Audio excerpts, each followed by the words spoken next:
ನಾನು ಮುಂದ್ಗಡೆ door open ಮಾಡ್ಬಿಟ್ಟೆ. ಅದ್ ನಾನು ಡೋರ್ ಓಪನ್ ಮಾಡಿದ್ಪ ಸಡನ್ ಇಷ್ಟಿಷ್ಟೇ ದೂರ ಸಡನ್ ಬಂದೇ ಬಿಡ್ತು. ನಂಗೆ ಬಾಗ್ಲು ಹಿಂಗ್ ಕೈ ಕೊಟ್ಟು ಬಾಗ್ ಹಾಕಕ್ಕೂ ನಂಗೆ ಆಯ್ತಾ ಇಲ್ಲ, ಅಲ್ಲಿ ಡೋರ್ ಕ್ಲಿಯರ್ ಮಾಡಕ್ಕೂ ನಂಗೆ ಆಯ್ತಾ ಇಲ್ಲ. ಆಮೇಲೆ ಆಗ ಇವ್ರ ಮನೆಗೆ ಫೋನ್ ಮಾಡ್ತೀನಿ, ನಮ್ಮ ಮನೆಯಿಂದ ಮೇಲ್ಗಡೆ ಮನೆ ಇವ್ರಿಗೂ. ಆಗ ಇವ್ರಿಗೆ ಫೋನ್ ಮಾಡಿ ಆಮೇಲೆ ಇವ್ರು ಬಂದರು. ಆಮೇಲೆ ಸೀದಾ ಇನ್ನು ಸ್ವಲ್ಪ ಕೆಳಗಡೆ ಒಂದು ಕಾಡ್ನಂಗೆ ಐತೆ, ಅಲ್ಲಿಗೆ ಹೋಗಿದ್ದು. ಮತ್ತಿರ್ಗ ವಾಪಸ್ ಬಂದ್ಬಿಡ್ತು. ನಿಮ್ದೆಲ್ಲ ಜಮೀನು ಇದೆಯಾ? ಹೌದು. ಅಲ್ಲೆಲ್ಲ ಆನೆ ಕಾಟ ಇಲ್ವಾ? ಯಾರು ಗದ್ದೆನೆ ಮಾಡ್ತಿಲ್ಲ, ಮಾಡಲ್ಲ. ಸತಿ ಏನ್ ಮಾಡ್ತೀರಿ ಕೆಲಸ? ತೋಟ ಕೆಲ್ಸಕ್ಕೆ ಹೋಗೋದು. ಹೌದಾ? ನಮಗೂ ಐತೆ ತುಂಬಾ, ಅದು ತಿರ್ಗಾಡೋ ಜಾಗ ಅದು, ಹಂಗಾಗಿ ನಾವು ಏನು ಮಾಡಿಲ್ಲ. ಮನೆ ಹತ್ರ ಬಂದು ಬಾಳೆ ತಿನ್ನೋದು. ಈಗ ಒಂದ್ ಸ್ವಲ್ಪ ಟೈಮಲ್ಲಿ ಬಂದಿತ್ತು. ನಾನ್ ಆಮೇಲೆ ಒಂದು ಡಬ್ಬ ಬಡ್ದು ಅದ ಓಡಿಸ್ದೆ. ಆಮೇಲೆ ಆಗ ಆಚೆ ದಾಟ್ಸೋದು. ಇಲ್ಲಿ ಎಲ್ಲ ಈ ಭಾಗದಲ್ಲಿ ಎಲ್ಲಾ ಕಡೆನೂ ಇರುತ್ತೆ. ಜೂನ್ ಜುಲೈ ತಿಂಗಳಲ್ಲಿ ಈಗ ಹಲಸಿನಕಾಯಿ ಎಲ್ಲ ಕೆಡ್ಗಾಕ್ಬಿಡ್ತಾರೆ, ತೋಟಕ್ಕೆ ಬರುತ್ತೆ ಅಂತ. ಹಲಸಿನಕಾಯಿ ಬಿಡೋದಿಲ್ಲ, ತಿನ್ನಕ್ಕೇನು ಇರೋದಿಲ್ವಲ್ಲ. ಅವಾಗ ಮನೆ ಹತ್ರ ಬಂದು ಬಾಳೆ ಎಲ್ಲ ತಿನ್ನೋದು. ಈಗ ಆನೆ ಬಂದ ತಕ್ಷಣ ಬರ್ತಾರ, ಫಾರೆಸ್ಟ್ನರ್ ಬಂದು ಮೈಕದಲ್ಲೆಲ್ಲ ಹೇಳ್ತಾರೆ. ಇವಾಗ ಆನೆ ಬಂದಿದೆ ಅಂತ ಗೊತ್ತಾದ್ರೆ ಅನೌನ್ಸ್ ಮಾಡ್ತಾರೆ, ಇಂಥ ಜಾಗದಲ್ಲಿ ಇದೆ ಇರಿ ಅಂತ.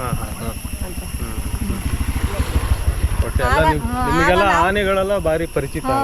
ಏನ್ ಮಾಡೋಣ ಅಂದ್ರೆ ಫಸ್ಟ್ ಸ್ಟಾರ್ಟಿಂಗ್ ಬಂದಾಗ ನಾವು ಭಯ ಆಗೋದು. ಹೌದಾ? ತೋಟದಲ್ಲಿ ಕೆಲಸ ಮಾಡ್ತಿರ್ತೀವಿ, ಈಗ ಆನೆ ನೋಡಿದ ತಕ್ಷಣ ಏನ್ ಮಾಡ್ತೀರಾ ನೀವು? ನಾವು ಅದೇ ಅಕಸ್ಮಾತ್ ಅಷ್ಟು ದೂರ ಏನಾರು ಇದ್ರೆ ನಾವ್ ಇಷ್ಟು ದೂರ ಹೆಂಗಾರು ದಾರಿ ತಪ್ಪಿ ಬಂದ್ಬಿಟ್ಟು ಹಿಂದಕ್ಕೆ ಓಡೋದು. ಹಿಂದಕ್ಕೆ ಬಂದ್ಬಿಡ್ತೀರಾ? ಆನೆ ಸುದ್ದಿ ಹೋಗೋದಿಲ್ಲ? ಇಲ್ಲ ಇಲ್ಲ. ಈ ನಾಯಿ ಎಲ್ಲ ಸೌಂಡ್ ಮಾಡಿ ನಾಯಿ ಅಂದ್ರೆ ಹೊರಗಡೆ ಮಾಡೋದಿಲ್ಲ. ನಿಮ್ಮಗಳ ನಾಯಿನೂ ಗೊತ್ತಾಗ್ಬಿಟ್ಟಿದೆ. ಬಗ್ಳೋದಿಲ್ಲ ನಾಯಿ. ನಾಯಿಗಳಿಗೆ ಗೊತ್ತಾಗುತ್ತಂತೆ, ಅವು ಎದುರುತ್ತವೆ. ನಮ್ಮನೆದಾಗ ಬಂದಾಗಿತ್ತು ನಮ್ಮ ನಾಯಿ ಸೌಂಡಿಂದಾನೇ ಬರೋದವು, ಸೌಂಡೇ ಮಾಡೋದಿಲ್ಲ, ಹತ್ರ ಬರ್ತವೆ. ಅಂದ್ರೆ ಈಗ ನಾವೇನಾದ್ರು ಅವು ಗದ್ದೆಗೆ ಬರ್ಬೇಕು, ತೋಟಕ್ಕೆ ಬರ್ಬೇಕು ಅಂದ್ರೆ ಸಿಗ್ನಲ್ ಕೊಡ್ತವೆ, ಕೂಗ್ತವೆ ಹೋಗ್ಲಿ ಅಂತ. ಅವಾಗ ಏನಾದ್ರು ಕೆಲಸ ಮಾಡ್ತಿದ್ರೆ ಎಲ್ಲರೂ ಬಂದ್ಬಿಡ್ತಾರೆ. ಓಕೆ, ನೀವು ಅಲ್ಲಿ ಯಾರು ಹೋಗೋದಿಲ್ಲ? ಇಲ್ಲ ಇಲ್ಲ, ಬಂದ್ಬಿಡ್ತೀವಿ. ಅದು ಏನಾದ್ರು ಸೌಂಡ್ ಮಾಡ್ತು ಅಂದ್ರೆ ಮರ ಗಿಡ ಮುದ್ದಿ ಸೌಂಡ್ ಗೊತ್ತಾಯ್ತಲ್ಲ, ಆಗ ಮರ ಮುರಿಯುತ್ತೆ, ಇಲ್ಲಾಂದ್ರೆ ಕೂಗುತ್ತೆ. ಸೌಂಡ್ ಸಿಗ್ನಲ್ ಜನಗಳಿದ್ರೆ ಅವಕ್ಕೆ ಎಂತ ಸೌಂಡ್ ಮಾಡ್ತವೆ. ಅಂದ್ರೆ ಹೋಗ್ಲಿ ದೂರವ, ಅದು ನೀರು ಗೀರು ಕುಡಿಬೇಕಲ್ಲ, ಹಂಗಾಗಿ ಏನು ತೊಂದ್ರೆ ಮಾಡಿಲ್ಲ ಪಾಪ. ಸುಮ್ನೆ ಕಾಡು ಪ್ರಾಣಿ ಮೇಲೆ ನಾವು ಒಂದೇ ಹೇಳ್ಬಾರ್ದು. ಇಲ್ಲಿವರೆಗೆ ಯಾರಿಗೂ ಏನು ತೊಂದ್ರೆ ಮಾಡಿಲ್ಲ. ನನ್ನ ಹೆಸರು ಈರಮ್ಮ ಅಂತ, ಪ್ರೇಮ. ಇಲ್ಲೇ ಮನೆ, ಮುಂದೆ ಮನೆ. ಎಷ್ಟು ಮನೆ ಇದೆ ನಿಮ್ಮೂರಲ್ಲಿ? 85-90 ಇದೆ. ಇತ್ತೀಚೆಗೆ ಯಾವುದು ಅವಘಡ ಆತರ ಅಪಘಾತ ಆನೆಗಳಿಂದ ಏನು ಸಮಸ್ಯೆ ಇಲ್ಲ?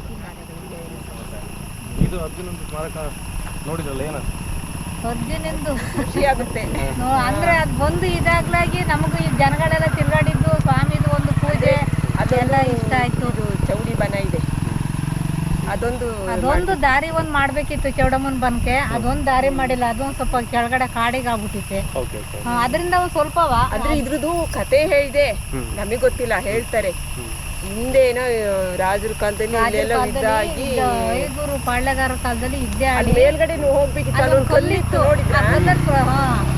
ಕತೆ ಹೇಳ್ತಾರೆ, ನಮಗ್ ಗೊತ್ತಿಲ್ಲ. ನೀವೆಲ್ಲ ಮೂಲ ಇಲ್ಲಿ ಬಂದಿದ್ದ? ನಮ್ದು ಬೇರೆ ಊರಿಂದ ಬಂದಿದ್ದು, ಗಂಡನೂರು ಇದು, ತಾಯಿ ಊರು ಬೇರೆ. ಹೌದಾ? ಅದೇ ಆನೆಯಿಂದ ಎಲ್ಲ ಆರಾಮಾಗಿದೆ, ಆನೆ ಫ್ರೆಂಡ್ ಆಗಿದೆ. ದೇವ್ರದಾಗ ಏನು ತೊಂದ್ರೆ ಇಲ್ಲ. ಥ್ಯಾಂಕ್ ಯು ಅಮ್ಮ.